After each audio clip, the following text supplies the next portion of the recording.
ಖಂಡಿತ. ಗುರು ರವಿದಾಸ್ ಜಯಂತಿಯ ಬಗ್ಗೆ ಮಾಹಿತಿ ಇಲ್ಲಿದೆ. ಗುರು ರವಿದಾಸ್ ಜಯಂತಿ. ಗುರು ರವಿದಾಸ್ ಜಯಂತಿಯು ಪ್ರತಿ ವರ್ಷ ಮಾಘ ಪೂರ್ಣಿಮೆಯ ದಿನದಂದು ಆಚರಿಸಲಾಗುತ್ತದೆ. ಇದು 15ನೇ ಶತಮಾನದ ಶ್ರೇಷ್ಠ ಸಂತ, ಕವಿ ಮತ್ತು ಸಮಾಜ ಸುಧಾರಕರಾದ ಗುರು ರವಿದಾಸ್ ಅವರ ಜನ್ಮದಿನವನ್ನು ಸ್ಮರಿಸುವ ಒಂದು ಪ್ರಮುಖ ಹಬ್ಬವಾಗಿದೆ.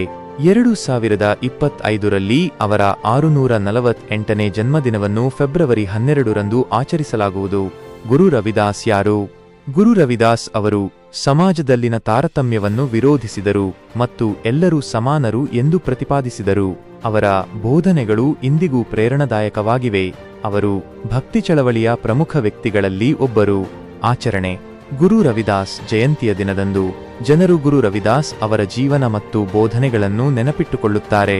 ಅವರ ಅನುಯಾಯಿಗಳು ಅವರ ಭಜನೆಗಳನ್ನು ಹಾಡುತ್ತಾರೆ ಮತ್ತು ಅವರ ಸಂದೇಶಗಳನ್ನು ಹಂಚಿಕೊಳ್ಳುತ್ತಾರೆ.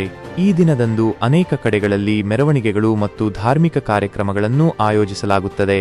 ಪ್ರಮುಖಾಂಶಗಳು: ಗುರು ರವಿದಾಸ್ ಜಯಂತಿಯನ್ನು ಉತ್ತರ ಭಾರತದಲ್ಲಿ, ವಿಶೇಷವಾಗಿ ಪಂಜಾಬ್ನಲ್ಲಿ ಬಹಳ ವಿಜೃಂಭಣೆಯಿಂದ ಆಚರಿಸಲಾಗುತ್ತದೆ. ಗುರು ರವಿದಾಸ್ ಅವರು ಚರ್ಮದ ಕೆಲಸಗಾರರಾಗಿದ್ದರು ಮತ್ತು ಅವರು ತಮ್ಮ ಕೃತಿಗಳ ಮೂಲಕ ಸಮಾಜದಲ್ಲಿನ ಕೆಳಜಾತಿಯ ಜನರ ಬಗ್ಗೆ ಜಾಗೃತಿ ಮೂಡಿಸಿದರು. ಗುರು ರವಿದಾಸ್ ಅವರ ಬೋಧನೆಗಳು ಸರ್ವರಿಗೂ ಸಮಾನತೆ ಮತ್ತು ನ್ಯಾಯವನ್ನು ಪ್ರತಿಪಾದಿಸುತ್ತವೆ.